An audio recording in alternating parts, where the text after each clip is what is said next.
yo quiero mencionar unas escrituras que están en el libro de Hechos. Sí, recordaremos que una vez que Jesucristo es crucificado y es muerto, si me ayudas, Víctor, ahí localizando estas escrituras en Hechos 1, vamos a ver Hechos 1, y ahorita te voy diciendo por dónde vamos poniendo. Recordaremos que una vez que Jesucristo es crucificado, muere, resucita, pues se aparece, ¿no? Y está ministrando ya como el Señor mismo entre el pueblo de Israel. Entonces, si vemos a partir del capítulo, fíjate la pregunta que le hacen en el versículo 6. Si me ibas a leer el 6 y 7, por favor, Víctor. Claro, dice, entonces los que se habían reunido le preguntaron, diciendo, Señor, ¿restituirás el reino a Israel en este tiempo? Y les dijo, no os toca a vosotros saber los tiempos ni las ocasiones que el Padre puso en su sola potestad. A ver, lo que estas personas le estaban preguntando al Salvador Víctor, pues, ¿qué era? Lo mismo que nos estamos preguntando nosotros, ¿no? Sí. ¿Cuándo vas a regresar? O sea, ¿quién de aquí, Víctor, no se ha preguntado cuándo va a ser la segunda venida? A ver, díganme de verdad, quién no ha intentado hacer un cálculo de las cosas para decir cuándo viene el Señor? O para pensar que el Señor está pronto en venir. ¿Tú lo has hecho, Víctor? Sí, claro, muchas veces desde que era un joven misionero me lo cuestioné Ajá. muchas veces y sí, me atreví a hacer mis cálculos y demás, ¿no? Con la inexperiencia que tenía al momento. Porque fíjate que algo que yo aprendí desde ese tiempo es aun cuando en las escrituras dice que nadie sabe el día ni la hora, no dice que no sabes el año, no te creas, esto es broma, pero no significa que no puedas interesarte y no significa que no debas de estar atento a las señales. Y de hecho, hacia la conclusión de este programa, yo creo que tendremos que hablar de eso, ¿no? Porque es importante estar atentos a las señales, ¿en qué beneficia eso a mi vida? Pero ciertamente, como tú dices, yo también dudo que alguien no se lo haya preguntado alguna vez. Por aquí alguien ya dice que quizás no. Eh, pero, y no es solo de esta época, Salvador. Veremos también algunas historias o experiencias de gente que desde el año quizás 70 después de Cristo, o algunos desde el año 500 después de Cristo, y otros por ahí en el año 1500 después de Cristo, estaban tratando o estaban esperando ya esa venida del Salvador, de acuerdo a sus propios cálculos o a las propias señales que ellos iban detectando, ¿no? Entonces me parece que desde ese momento, y de hecho aquí lo que estamos leyendo en Hechos y en los versículos siguientes podemos verlo, pero ese es el último día que el Señor está con sus discípulos, después de que había resucitado y estuvo 40 días con ellos. Al parecer ese es el último día que está con ellos. Sí. Y entonces no dudo que a partir del día siguiente ya hubiera gente preguntándose, ¿y me va a tocar verlo a mí? ¿Me va a tocar presenciar esta segunda venida del Salvador? ¿Será que le toque, si no a mí, a mis hijos o a mis nietos? Entonces me parece que es una pregunta bastante legítima y que seguramente la mayoría nos hemos hecho. De hecho, si vuelves a poner las escrituras y vemos en los versículos, em, a partir del 9. Y habiendo dicho estas cosas, viéndolo ellos, fue alzado y le recibió una nube que le ocultó de sus ojos. Y estando ellos con los ojos puestos en el cielo, entre tanto que él se iba, he aquí se pusieron junto a ellos dos varones vestidos de blanco, los que también les dijeron, varones Galileos, ¿por qué estáis mirando al cielo? Este mismo Jesús que ha sido llevado de entre vosotros arriba al cielo, así vendrá como le habéis visto ir al cielo. Entonces, fíjate, Víctor, como tú bien lo decías ahorita, ¿no? O sea, ese fue el último día en que estuvo con ellos, ya cuando finalmente el Señor se fue y nos explica cómo se fue. Entonces, justo antes de que Él se fuera, ellos le estaban preguntando, quizás inocentemente, ¿no? O sea, ¿te vas y vas a venir mientras nosotros todavía estamos vivos? O sea, estamos hablando de que es una pregunta natural del hombre. Aquel que quiere y que ama al Salvador y lo sigue, en algún momento se pregunta si el Señor estará de vuelta. Y como tú decías ahorita, ¿no?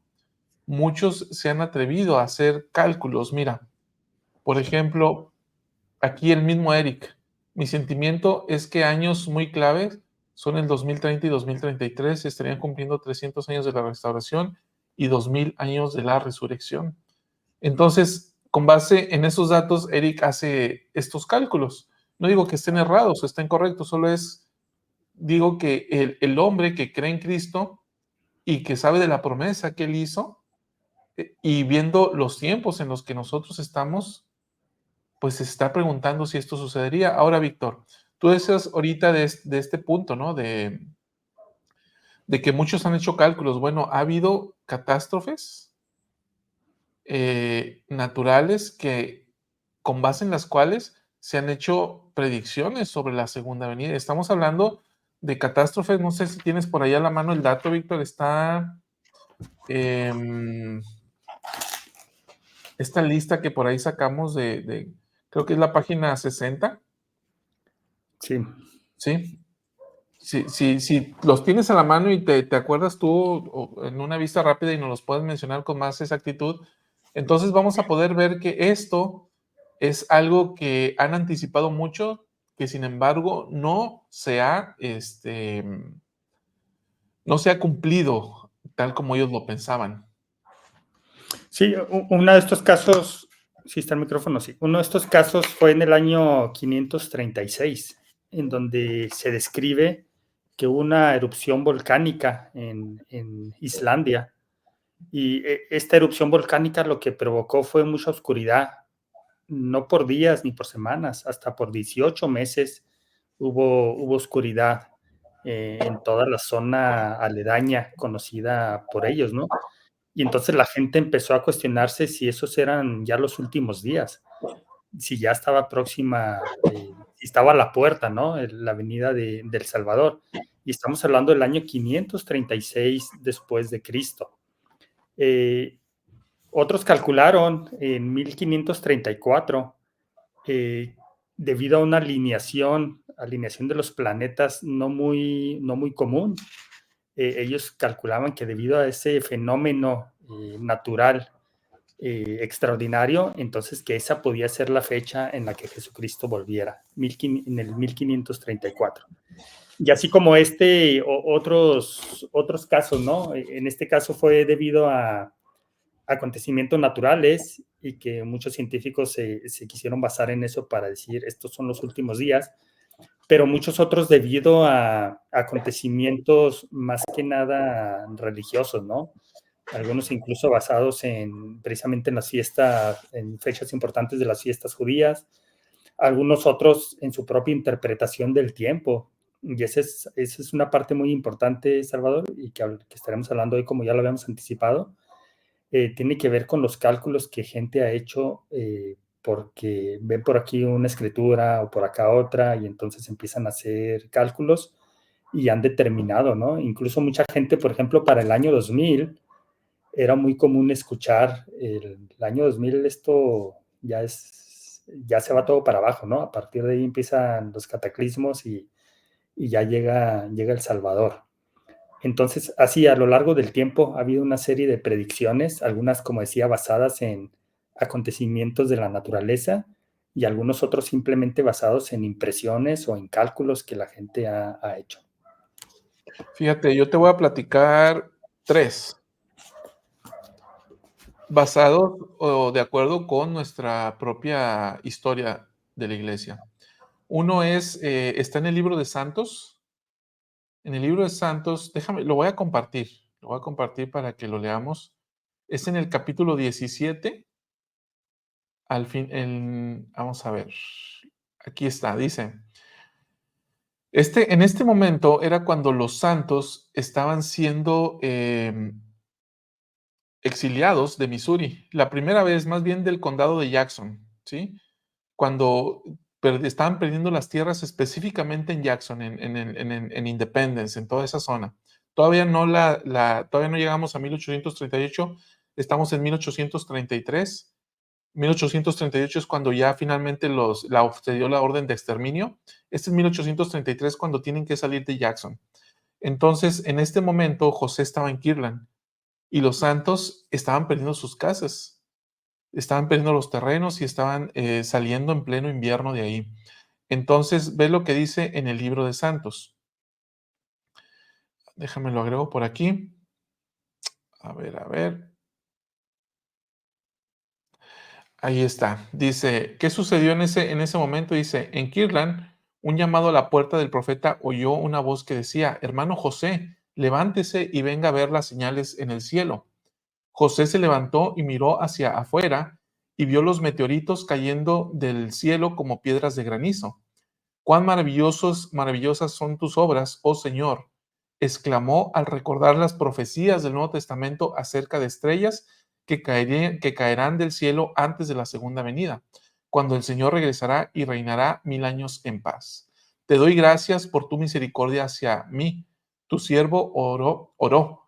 Oh Señor, sálvame en tu reino. Estas son las palabras que dirigió José Smith de acuerdo con los registros históricos.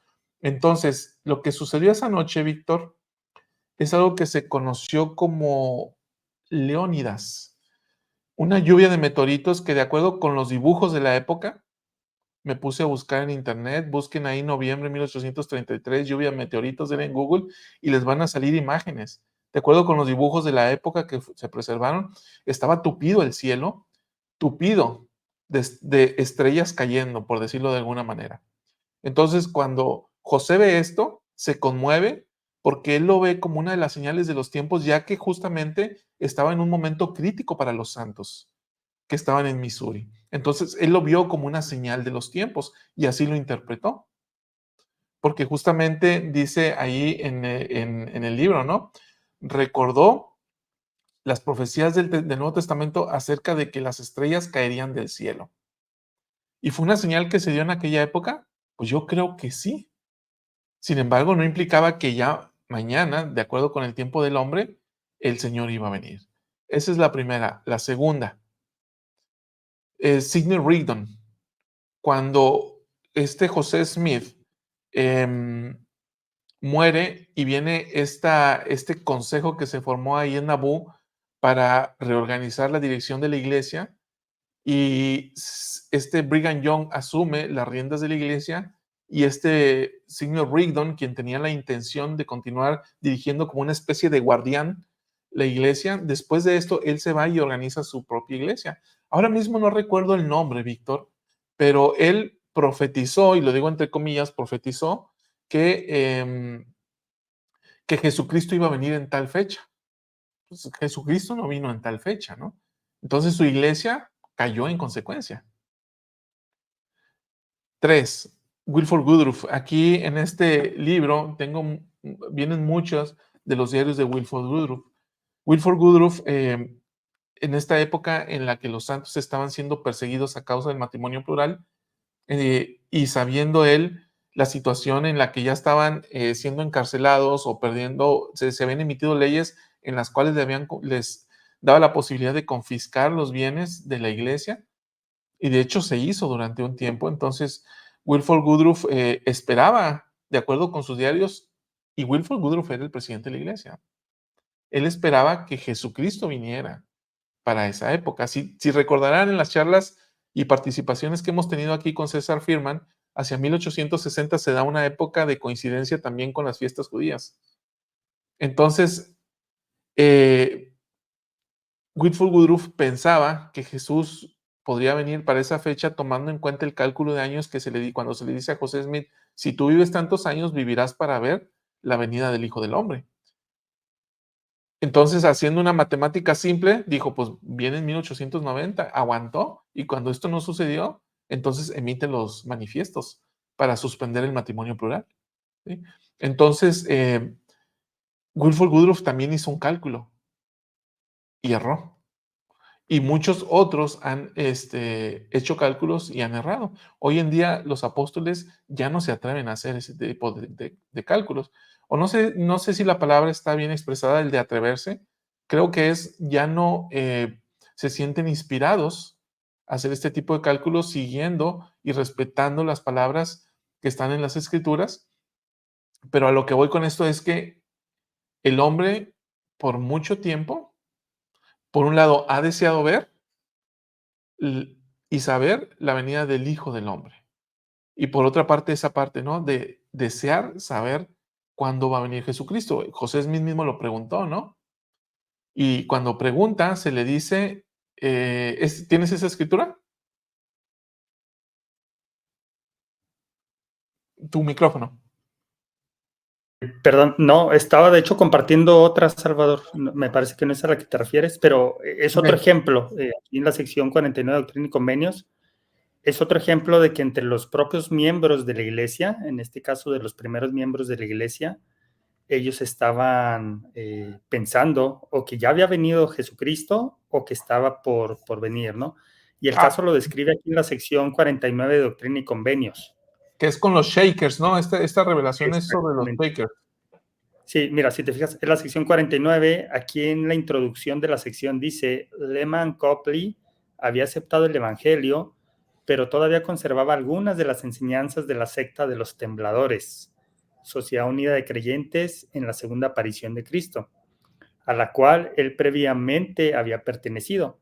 Algunas de las creencias de los Tembladores eran que ya se había efectuado la segunda venida de Cristo y que se había aparecido en forma de mujer, Ann Lee.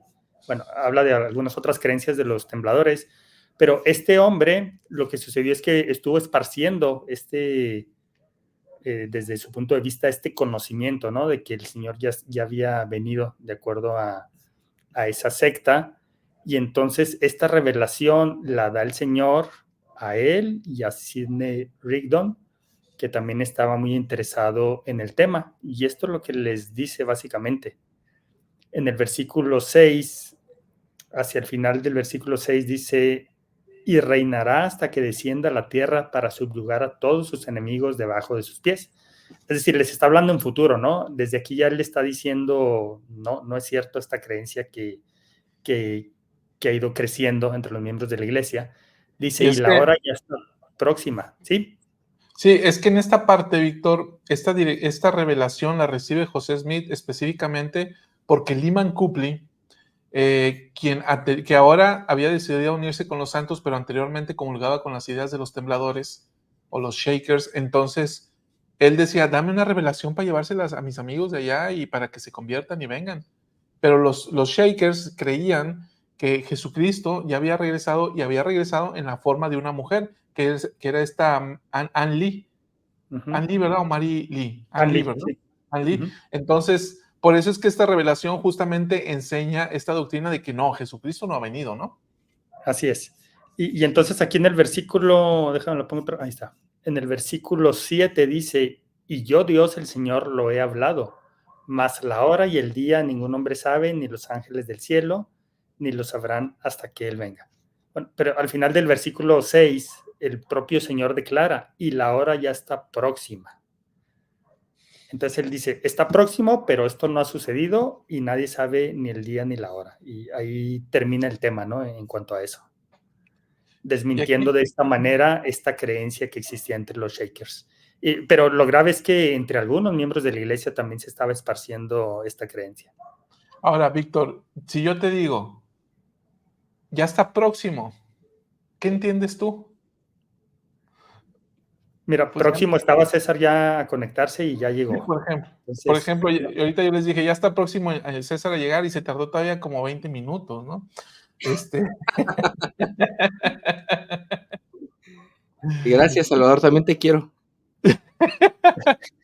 Entonces, a lo que voy con esto es que esta escritura nos deja ver de que sí no ha llegado el tiempo, pero ya está próximo. Y aquí es donde nos vamos introduciendo un poquito en este vericueto del tiempo, ¿Qué significa este tipo de escrituras cuando dice ya está próximo? Y vamos a ver otras pocas más.